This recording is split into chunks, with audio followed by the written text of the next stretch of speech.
जय हिंद, जय भारत, वंदे मातरम। साथियों, आप देख रहे हैं फौजी न्यूज़ 24 और मैं महेश चौहान मेरे सहयोगी मिंटू सैनी के साथ भिवानी से।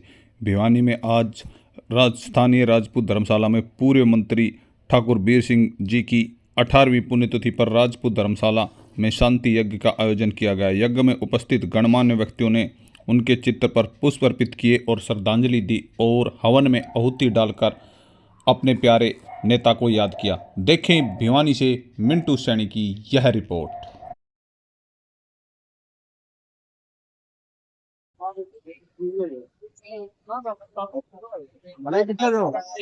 सदा नमः पितामहेभ्यः सदाइभ्यः सदा नमः प्रपितामहेभ्यः सदाइभ्यः सदा नमः अक्षरपितरो भीमदन्तपितरो वेदविपन्तपितरः पितरः सर्वं ओम नभ्यः सीतान्तरिक्षगं शेषाभ्यो क्षमवतः परिभ्यां भूमिं श्रोत्रादधालोकान् नकलभयन्तः ओम दुरादस्यां परेशणे ईश्वरेण सर्वभूतानां आसीदन्तरिक्षगं शेषाद्रौ समवतः परिभ्यां भूमिं श्रोत्रादधालोकान् नकलभयन्तः ओम तमेव माता च पिता तमेव बन्धो च सखा तमेव विद्या द्रविणं तमेव सर्वं मम देव देव। ओम समस्ति गो नमः नमः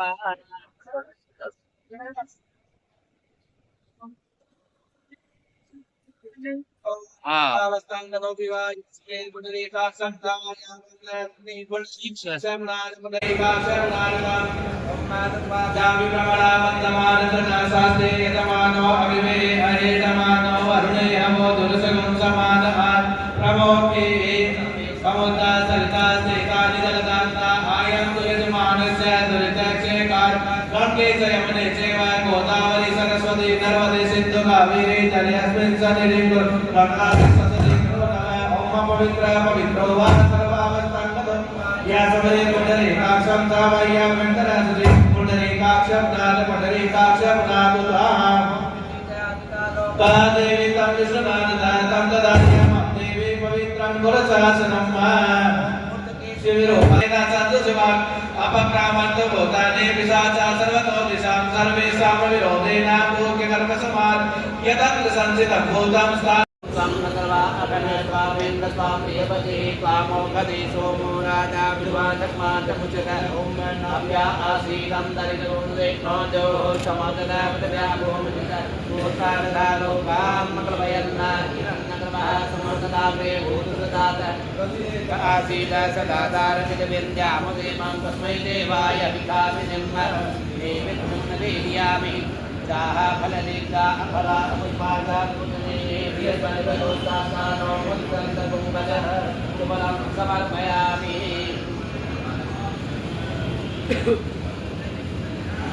ओम प्रजापते स्वाहा इदं प्रजापते नमः।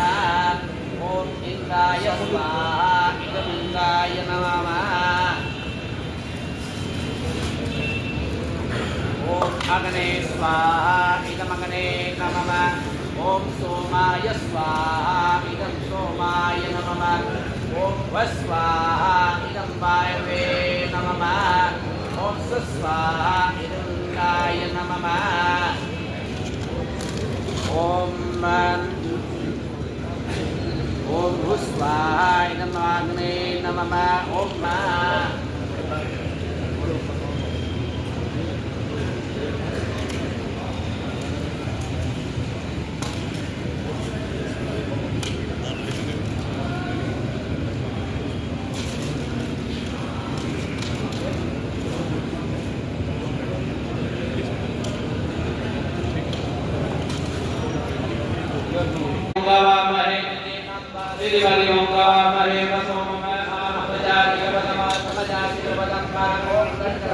स्वाहा ओम गणानंद गणपति गंगामहे प्रियानंद प्रियपति गंगामहे निधिनंद निधिपति गंगामहे वसो आहमजा निकृपदमा तमजा शीघ्रवदं गणपते स्वाहा गणानंद गणपति गंगामहे प्रियानंद प्रियपति गंगामहे निधिनंद निधिपति गंगामहे वसो आहमजा नंदा गणपति गंगवामहे प्रियानंदा प्रियपति गंगवामहे निधिनंदा निधिपति गंगवामहे वसो मम अमजानि गपतमा तमजाचिगतम गणपते स्वाहा अम्बे अम्बिके अम्बालिके नमानयति।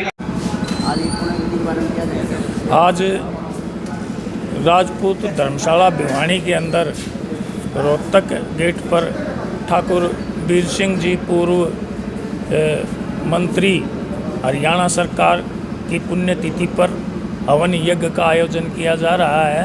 इसमें इलाके के सभी गणमान्य व्यक्तियों ने आकर के ठाकुर साहब को श्रद्धांजलि अर्पित की है। और मैं तो ठाकुर साहब के बारे में एक ही बात बताना चाहता हूँ कि उन्होंने सहकारिता मंत्री और वित्त मंत्री रहते हुए काफ़ी जब अच्छे कार्य किए।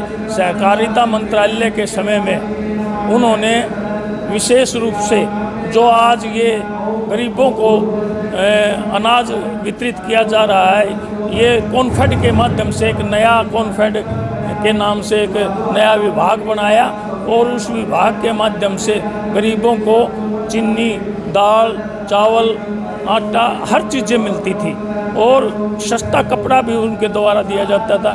ठाकुर साहब के बारे में मैं विशेष रूप से एक ही बात बताना चाहता हूँ कि उन्होंने जब चेयरमैन के पद पर बोर्ड के अंदर कार्य किया तो नकल रहित परीक्षाएं ठाकुर बीर सिंह के समय में ही शुरू की गई। बोर्ड के चेयरमैन रहते हुए उन्होंने काफ़ी सराहनीय कार्य किए। सहकारिता मंत्री रहते हुए काफ़ी सराहनीय कार्य किए।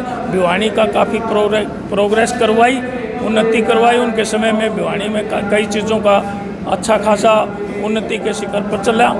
और मैं अंत में ठाकुर साहब को उनकी पुण्यतिथि पर फिर तहे दिल भाव से उनको श्रद्धांजलि अर्पित करता हूँ।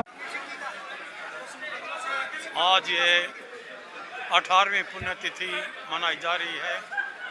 छत्तीस बिरादरी की सहयोग से ये अपने हवन हर दफ़ा इसी प्रकार किया जाता है। हमारे साथी मास्टर जी का भी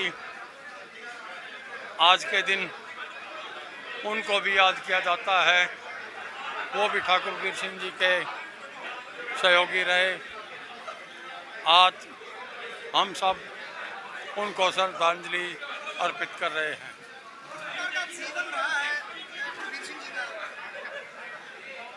उनका जीवन हमेशा दूसरों की सेवा करने में ही रहा है।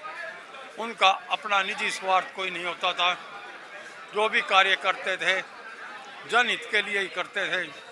उसके अंदर के समाज के कुछ आदमी हो, के समुचित समाज हो, सबके लिए अच्छा करने के लिए हमेशा तत्पर रहते थे। जो मंत्री पद पर हैं तो किस प्रकार की उनकी जो कार्यशैली रही है, क्या बड़ा इसका जो इवेंट था हो रहा? मंत्री पद पर रहते हुए उन्होंने कभी भिवानी को नहीं बुलाया। भिवानी को हमेशा अग्रणीय रखा।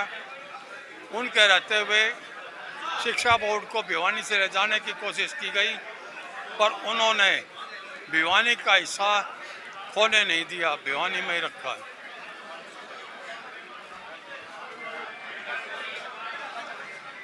पूर्व मंत्री स्वर्गीय ठाकुर बीर सिंह जी की 18वीं पुण्यतिथि पे और साथ में हमारे भिवानी शहर के अपितु अपने आसपास के अन्य जिलों के अंदर भी हमारे बड़े ही एक शिक्षाविद के अंदर जिनकी गिनती होती है, हमारे आदरणीय स्वर्गीय अतर सिंह यादव अंकल जी की भी पुण्यतिथि दोनों की यहाँ पे साथ में बनाई जा रही है। हर वर्ष की भांति 36 बिरादरी के गणमान्य यहाँ पे आके दोनों अपने प्रबुद्ध व्यक्तित्व को आहुति अपनी हवन के अंदर भी दी है और पुष्पांजलि अर्पित करके हमारी यही परमपिता परमात्मा से एक है कि अगर उनको दी हुई सच्ची श्रद्धांजलि यही होगी जो उनके दिखाया हुआ मार्ग है। जिस तरह हमारे आदरणीय बाबूजी बीर सिंह जी की थी कि आप लोगों की मदद करो, उसी चीज़ के ऊपर हमारे आदरणीय अंकल अतर सिंह यादव जी की भी ये थी कि आप शिक्षा का ज़्यादा से ज़्यादा प्रचार करो। जिस प्रकार से समाज के अंदर ऐसे व्यक्तित्व थे जिनकी हमारे को आज भी ज़रूरत थी, आज वो हमारे बीच में नहीं रहे, तो हर वर्ष 31 दिसंबर को उनके पुण्यतिथि के ऊपर आके उनके दिखाए हुए मार्ग पे चलने का हम संकल्प लेते हैं और यही मेरी उनको सच्ची श्रद्धांजलि मैं समझता हूँ होगी कि जिस प्रकार से वो समाज सेवा में थे, हमारे आदरणीय दादाजी ठाकुर बीर सिंह जी और हमारे आदरणीय अंकल जी अतर सिंह यादव जी, उनके दिखाए हुए मार्ग पे हम चले, यही मेरे को लगता है उनको प्रति हमारी सच्ची श्रद्धांजलि होगी। आज की राजनीति में और एक जो पहले के जो ठाकुर जी थे उस समय की राजनीति में कितना अंतर है? उनकी सोच क्या थी, आज की सोच क्या है? पुराने समय में राजनीति के अंदर लोग समाज की सेवा करने के लिए, अपने क्षेत्र का विकास करवाने के लिए और देश को आगे बढ़ाने के लिए राजनीति क्षेत्र में आते थे। आज के समय में राजनीति भी बहुत से लोगों ने व्यापार बना रखा है और मेरा यही मानना है कि समाज के अंदर अभी भी बहुत हमारे ऐसे व्यक्ति हैं जो राजनीति के अंदर शहर का और हमारे इस भिवानी छोटी काशी का नाम दोबारा से, जिस प्रकार से इसकी पूरे देश के अंदर चर्चा होती थी भिवानी छोटी काशी की, और समाज के अनेक हमारे बीच में ऐसे, हमारे बीच में हमारी आदरणीय आंटी सवित्री यादव जी भी हैं, तो ऐसे व्यक्ति जो समाज सेवा में लगे हुए हैं, ये ही एक इंसान का कर्तव्य होता है। अपने और अपने परिवार के लिए सब लड़ते हैं, जो दूसरे को अपना अपना परिवार समझ के लड़ेगा वो एक दिन राजनीति के शिखर पे जरूर जाएगा।